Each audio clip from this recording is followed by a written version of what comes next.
سلام كبرات تختاتلتي لاندا ريبورت ملقيتا صبحايم نلومي جنرال قعش قبره ابيلو بزعوا زبر راسينا كنوقع زلو حبريتاتاتي حيزلخو متي زلخو تمالي اب كتما مقله استتحزه جنرال قعش قبره ابيلو لنا حاتيتنا لنا ناي قربا محازتو سدرو حاتيتنا لنا بتوسخون لعلو تتدراوي ازستي سراويت تግራይ ابت ጉዳይ ጥሚቱ ዘለዎም ሓበሬታ ሓቲትና ለና ኣብ ሰራዊት ትግራይ ኣዛዚ ኣርሚ 15 ዝነበረ ብርጋዴር ጀነራል ጉዕሽ ገብረ ካብ ኣዛዝነት ሰራዊት ካብ ዝለዓል ኣስታት ሓደ ዓመት ከም ዘቁፀረ ይፍለጥ እዩ ብዘይ ስራሕ ድማ ሓደ ዓመት ዝኣክል ኮፊል እዩ ዘሎ እዚ ጀነራል እዚ 15 ጥሪ 2017 ዓመተ ምህረት ልዕል ኮር ተባሂሎም ዝፍለጡ ወታደራዊ ኣዘዝቲ ንዘካየድዎ ኣኼባ ሲዕቡ ንድሕሪ ድማ ውሳነ ሕሊፎም ነይሮም እዮም ሕወሓቲና ንድግፍ ኣብ ዝበልዋን ነቲ ውሳነ ተቃይሞም ካብ ኣኼባ ካብ ዝወፁ ኣዘዝቲ ሓደ ዝኾነ እዩ ጉዕሽ ገብረ ነታ ብኡ ትምራሕ ዝነበረት ኣርሚ 15 ድማ ካብ ኣዛዝነት ክለዓል ከም ዝተገበረ ይፍለጥ እዩ ንውሳነ ልዕል ኮር ተባሂሉ ዝፍለጥ ንዑ ተቃዋሚ ወፁ ነይሩ ሽዑ ጉዕሽ ገብረ ኣብ ወርሕና ሓሰ 2018 ዓመተ ምህረት ጉዕሽ ካብ ኣፍልጦ ላዕሎት ኣዘዝቲ ሰራዊት ትግራይ ወፃይ ንሱ ይእዞም ዝነበረ ኣባላት ኣርሚ 15 ብዝገበርሉ ጻውዒት ድማ ናብ ኣሃዱ ተመሊሱ ምንባር ይፍለጥ እዩ ኣባላት ኣርሚ ብተደጋጋሚ ቀሪቦም ከረድኦም ይሓቱ ስለ ዝነበሩ ቀሪቡ ምስ ዘራረቦም ድማ ናብ ኣሃዱ ከም ዝተሓወሰ ምሕባር ካብ ላዕሎት ኣዘዝቲ ግና ዝተዋሃቡ ፍቃድ ከም ዘየለ ይገልጽ ነይሩ ብትሸዋን ኣብ ወርሕና ሓሰ እቶም እዞም ነብሩ ኣባላት ሰራዊት ከመጾም ከዘራርቦም ከውጓዖም ኣቡና ሃሌ ድማ ኣዛዚኦም ክኸውን ከም ዝደልዩ ገሊጾም ስለ ዝነበረ ናብኦም ተመሊሱ ምንባር እዩ ዝፍለጥ ኣባላት ኣርሚ ብተደጋጋሚ ሕቶ የልዕሉ ስለ ዝነበሩ ማለት እዩ ኣብቲ ኣርሚ እውን ብድሌቶም ኣዛዚኦም ክምለስ ምግባሮም ብመግለፂ ኣፍሊጦም ነይሮም እዮም ዛዕባ ኮይኑ ምንባር ይፍለጥ እዩ ናብ ናይ ትማሊ ዛዕባ ድማ ክንምለስ ከለና ክቡራት ተኸታተልትና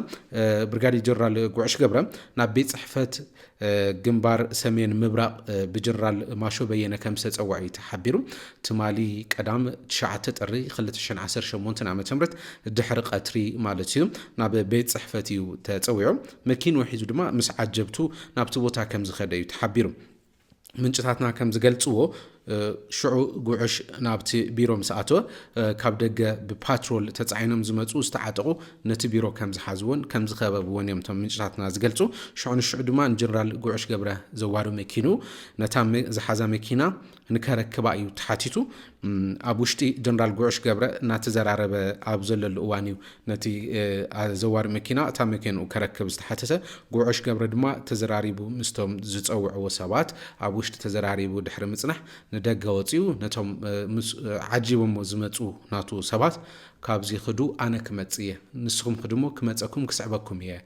ከም ዝበሎም እዩ ንሳቶም ቶም ዓጀብቱ ግና ንዓኻ ገዲፍና ኣይንኸድን ክብሉ ክሳብ ምሸት ከም ዝተጸበዩ እዩ ካብ ሰዓት 10 ድሕሪ ቀትሪ ክሳብ ሰዓት 4 ከባቢ ምሸት ኣብቲ ናይ ቤት ጽሕፈት ግንባር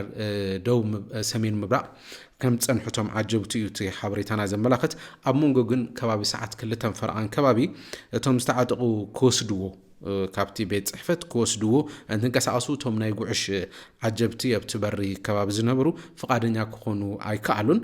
ቅልቅል ኢሉ ወፂኡ ነይሩ እዩ ጉዕሽ ክወስድዎ ማለት እዩ ኣብቲ 2 ፈርቓን ከባቢታት በዚ ድማ ተመሊሶም ሽዑ ንጉዕሽ ንውሽጢ ከእትይዎ ከም ዝኽኣሉ እዩ እቲ ሓበሬታና ዘመላኽት ድሓር ብዝተገበረ ምርዳእ ግና ብርጋዴር ጀነራል ጉዕሽ ገብረ ዓጀብቱ ዕጥቆም ከራግፉ ተገይሩ መኪናኦም እውን ተወሲዳ ንዑ ድማ ናብ ፍስሓ ማንጁሲና ንወስዶ ዘለና ብምባል ካብ ቤት ጽሕፈት ግንባር ሰሜን ምብራቅ ኣውፅኦም ከም ዝወሰድዎ ምንጭ ሓበሬታና ይገልጽ እዚ ድሕሪ ምዃኑ ቢሮ ሰላምን ጸጥታን ትግራይ እውን ኣማስዩ መግለፂ ኣውፅኡ እዩ እቲ ኩነታት ምንጭታትና ምስ ገለጹልና ክሳብ ሰዓት 4 ከባቢ ኣብቲ ቤት ጽሕፈት ሰሜን ምብራቅ ናይ ግንባር ሰሜን ምብራቅ ድሕሪ ምጽንሑ ብመኪና ናብ ናይ ፍስሓ ማንጁስ ቢሮ ኢና ንወስዶ ዘለና ድሕሪ ምባል ምስተወሰደም ሽዑ ኣብቲ ምሸት እሱ ድማ ቢሮ ጸጥታ ክልል ትግራይ መግለፂ ኣውፅኡ እዩ ኣብቲ እዋን እሱ መግለፂ ዘውፀሉ እዋን ድማ ልዕሊ ሕግን ስርዓትን ምዃን ኣይከኣልን ዝብል መግለፂ እዩ እቲ ቢሮ ዘውፀ እቲ መግለፂ ጥንካረ ሰራዊትና ንምሕላው ዝተዋሃብና ተልእኾታትና ብብቕዓት ንምፍጻም ሰራዊትና ናይ ውሽጢ ጽሬቱን ሓድነቱን እናሓለውን እናተመዓራረየን ኣብ ኩናት ይኹን ኣብ ሰላም ዓበይቲ ዓወታት እናመዝገበ መፅኡ ብምባል እዩ ዝገልጽ። በዚ ኣንፈት እዚ ድማ ናይ ዲስፕሊንን ናይ ሕጊ ጥሕሰትን ዝፈጸሙ ኣባላት ብሕጊ እናተሓተቱን እናተኣረሙን ኣብ ዋና ተልእኾኦም ክዓስሉ ብቐጻልነት ዝካየድ እዩ። ስራሕ ዕለታዊ ተግባር እዩ ምፍጻም እዩ። ናይ ሰራዊት ናይ ህንፀት ከይዲ እዩ ብምባል እዩ ሰራዊት ምእሳር ኣብ ከይዲ ድማ ካብ ፀገሞም እናተኣረሙ ክመፁ ምግባር ዝብል ናይ ሰራዊት ናይ ኩል ግዜ ተልእኾ ምዃኑ እዩ ዘመላኽት እቲ ጽሑፍ። በዚ ድማ ዝተኣሰረ ሽም ብርጋዴር ጀነራል ጉዕሽ ገብረ ግን ኣይፀርሖን እቲ መግለፂ ግን ሓደ ላዕለዎት ኣመራርሓ ሰራዊት ኩሉ ሰብ ኣብ ቅድሚ ሕጊ ማዕረ ምዃኑ ረሲዖም ናይ ሰራዊት መተሓዳደሪ ደንቢ ጥሒሶም ኣብ ዘየድሊ ናይ ዲስፕሊን ጥሕሰትን ናይ ሕጊ ጥሕሰትን ብድፍረት ይሳተፉ ኣለዉ ክብል እዩ እቲ መግለፂ ከሲሱ ዘሎ። ነቶም ጌጋታት ክእረሙ ንዝተገበረሎም ፃዕሪ ምክክርን ክሰምዑ ስለዘይከኣል ድማ ብዝፈፀምዎ ስሕተት ብሕጊ ናይ ምሕታት ሓላፍነት ዘለዎ ትካል ጉዳዮም ከጻሪ ብሕጊ ክርእን ከም ዝተወሰነ እዩ ሓቢሩ። በተደጋጋሚ ዝተፈጸሙ ጥሕሰታት ኢሉ ዘቕረቦም ቶም ክስታት ድማ እቲ ቢሮ መግለጺኡ ሓደ ኣሃዱታት ውሽጣዊ ሰላምን ክስእና ኣብ መንጎ ተጋድልትን ኣመራርሓን ድማ ዘይምትእማን ክህሉ ምግባር ዝብል ከም ሓደ እዩ ክስ ኣቕሪቦ ዘሎ። ካልኣይ ንወድዓዊ ፀገማት ተበሊፅካ ሰራዊት ከይስልጥን ንልኡኽ ከይዳሉን ድማ ዕንቅፋት ምፍጻም ይብል። ምስ ሸፋቱ ዝበሎም ዕላዊ ርክብ ምህላው ድማ ይሕብር። ሓይሊ ሰብ መልሚልካ ድማ ንሽፍትነት ናይ ምልዓልን ምትባዕን ተግባር ይፍጸመሎ እዩ ዝብል። እቶም ሸፋቱ ዝበሎም ብሽም ኣይፀርሐንቲ መግለፂ ግን ሸፋቱ ናበሉ ዝገልጽዎም ዝበዝሕ ግዜ ነቶም ኣብ ወሰና ወሰን ዓፋር ዝንቀሳቀሱ ቲፒኤፍ ኢሎም ንባዕሎም ጽውዑ ናይ ትግራይ ሰላም ሰራዊት ኢሎም ንባዕሎም ጽውዑ ዝበዝሕ ሰብ ድማ ናይ ሓራ መሬት ሰራዊት ናበሉ ዝገልጾም ንዓዎም ክኸውን ብዘመላኽት መንገዲ እዩ እቲ ምስኦም ርክብ ከም ዘሎ ብዘመላኽት መንገዲ እቲ መግለፂ ወፅዩ። ሳልሳይ ድማ ኣብ ከተማታት ዓመፅን ዕግርግርን ንክልዓል ነዚ መሳርሒ ዝኾኑ ሰባት ኣብ ምጉጃል ምውዳብ ተግባራት ምውፋር ዝብሉ ኮይኖም እዚኦም ድማ ንመተሓዳደሪ ደንቢ ሰራዊት ትግራይ ዝፃረሩ እዮም ክብል እዩ እቶም ሰለስተ ክስታት ኣቐሚጡ ዘሎ እቲ መግለፂ። ኣብ ዝኾነ ብርኪ ኣመራርሓ ይሃሉ ብዘይፈላለይ ብቐጻልነት ዝትግበር ናይ ተሓታትነት ኣካይዳ እዩ ብምባል ድማ ቀጻልነት ክህሊ ከም ዝኽእል ከምዚ ናይ ማእሰርቲ ዘመላኽት ዘሎ። ስለዝኾነ ዝብል ኣብዚ ርእሲ እዚ ድማ ኣብዚ ሓሳብ እዚ ክንሪኦ ዝደሊ ስለዝኾነ ሰብ ነፃ እዩ ዝበሃል ካብዚ መሰል ተግባራት ብሕጊ ተፃሪዩ ንጹህ ምዃኑ እንትረጋገጽ ጥራሕ እዩ ይብል እቲ መግለፂ። ኣብዚ ጉዳይ ብመሰረት ሕጊ በቃ ኣብ ናይ ሕጊ መሰረታዊ ሓሳብ ሰብ ገበነኛ እዩ ክሳብ ዘይተባሃለ ከም ነፃ ሰብ ከም ዝሕሰብ እዩ ኣብ ናይ ሕጊ ከይድታት ዝፍለጥ ማለት እዩ። ነዚ ናይ ሕጊ መሰረታዊ ሓሳብ ብዝጠሓሰ ኣካይዳ እዩ ብሕጊ ተፃሪዩ ንጹህ ክሳብ ዘይተባሃለ ንጹህ ኣይኮነን ሰብ ዝብል እዩ እቲ መግለፂ ቀሚጥ ዘሎ። ብመሰረት ሕጊ ናይ ሕጊ መትከል ግን ኩል ግዜ ሰብ ክሳብ ብሕጊ ገበነኛ ብዳይና ገበነኛ ተባሂሉ ዘይተወሰነ ከም ንጹህ ከም ዝሕሰብ ዘመላኽት ምዃኑ ወይ ብሕጊ ዝተደንገገ ምዃኑ ይፍለጥ እዩ። እዚ ኣንጻርቲ ናይ መትከል ሕጊ ዝጠሓሰ ሰብ ክሳብ ንጹህ ዘይተባሃለ ንጹህ ኣይኮነን ዝብል ሓሳብ ኣብቲ መግለፂ ሰፊሩ ኢና ንረኽቦ። ነዚ ውሳነ ናይቲ ሰራዊት ወይ ድማ እቲ ቢሮ ፀጥታ ወሲንዎ ዘሎ ኣተገባብራ ዘዕንቅፍ ዝኾነ ይኹን ውልቀ ሰብ ጉጅለ ኣካል እንተሃልዩ ድማ ኣይንዕገስን ይሉ ቢሮ ፀጥታ መግለፂኡ። ኣብ ተመሳሳሊ ጥፍኣት ኣለዎ ተባሂሉ ዝጥርጠር ዝኾነ ይኹን ሓይል ድማ ሕጊ ናይ ምኽባር ስራሕቲ ክነጠናኽር ኢና ክቕፅል እዩ ክብል ቢሮ ፀጥታ ክልል ትግራይ ትማል ምሸት ኣብ ዘውፅኦ መግለፂ ሓቢሩ ዘሎ። ኣብ ማሕበራዊ መራኸቢ ድማ ጉዕሽ ገብረ ናብ ኤርትራ ተመሓላሊፉ ከም ዝተዋሃበ ወይ ድማ ኣብ ከይዲ ከም ዘሎ ይግለጽ እዩ ዘሎ። ጉዕሽ ገብረ ኣበየሎ ዝብል ሕቶ ዘለዓልናሉ ድማ ብዚ እዩ ናብ ኤርትራ ይውሰደሎ ወይ ድማ ተወሲዱ ተመሓላሊፉ ተዋሂቡ ዝብል ጉዳይ ተላዒሉ ማለት እዩ። ኣብቲ ጉዳይ ሓደ ወታደራዊ ኣዛዚ ሓቲትና ኣለና። ንጉዕሽ ባዕሉ ተቃሊሱ ዘውፅኦ ሕጊ ስለ ዘሎ ብኡ በቲ ደንብሱ እዩ ዝዳነ ክብል እዩ ገሊጹልና።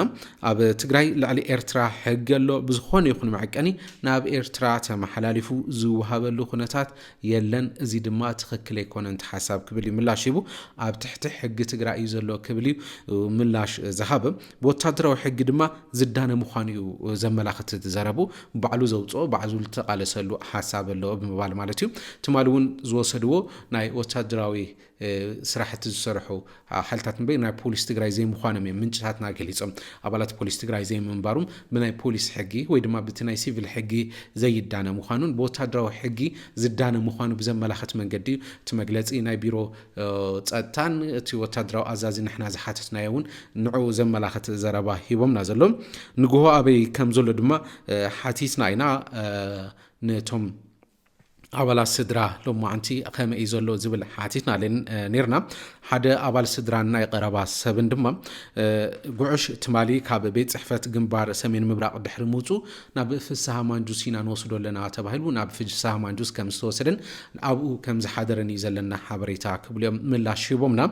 ሎማዓንቲ ድማ ጀነራል ጉዑሽ ገብረ ኣብ ምንታይ እዩ ዘሎ ትማሊ ኣማስዩ ምሸት ከባቢ ሰዓት 4 ናብ ፍስሓ ማንጁስ ወሲድናዮ ተባሂሉ ነቶም ቤተሰብ ድሕሪ ምንጋሮም ወይ ድማ ቶም ዓጀብቲ ተነጊሮም ንሳቶም እዮም ንቤተሰብ ተናጊሮም ንስድራ ድሕሪ ምስ ተነገሮም ሎማዓንቲ ከበየሎ ዝብል ኢና ነቶም ኣባላት ስድራን ዝቐርብዎም ሓቲትና ንሳቶም ኣብ ዝሃብና ምላሽ እውን ዛጊድ እውን ኣብቲ ቢሮን ወይ ድማ ምስኦም ኣብ ዝተተሓዘ ጉዳይ ከም ዘሎ እዩ ናብ ኤርትራ ተወሲዱ ወይ ድማ ናብ ኤርትራ ይወሰደሎ ዝብል ክሳብ ሕዝብ ዘሎ ሓበሬታ ኣብ ከተማ መቐለ ከም ዘሎ እዩ ዝፍለጥ ኣብ ምስ ቢሮ ፀጥታ ብዝሓዘ ጉዳይ ከም ዝኾነ እዩ እቲ ካብ ኣባላት ስድራን ካብ መቕረቡን ዝረኸብናዮ ሓበሬታ ዘመላኽት ብዛዕባ ማእሰርቲ እቲ ጀነራል ኣብ ማሕበራዊ መራኸቢ መዘራረብ ብዛዕባ ኮይኑ እዩ ዘሎ ብዙሓት ተቃውሞ የስምዑ ኣለው ኮይኑ ግና ተቃውሞ ካብ ዘስምዑ ብተወሳኺ ንቤት ጽሕፈት ሕወሓት ዝድግፉ ገለገለ ኣካላት ድማ ንጀነራል ጉዑሽ ገብረ ምእሳሩ ሕጊ ናይ ምኽባር ከይዲ እዩ ምባል ክድግፍዎ ድማ ዝተረኣየሉ ኩነታት ኣሎ እዩ ሕጊ ልዕልነት ሕጊ ይከበር ብዝብል ማለት እዩ ክሳብ ሕዚ ጀነራል ጉዑሽ ገብረ ኣብየሎ ዝብል ዝረኸብናዮ ሓበሬታ ነዚ ዝመስል ስለ ዝተኸታተልኩምና ንመስግን ላንዳ ሪፖርት ላይክ ሼር ሰብስክራይብ ብምግባር ስድራ ዩቲዩብ ቻናል ክትኮኑ ንሓትት ሰላም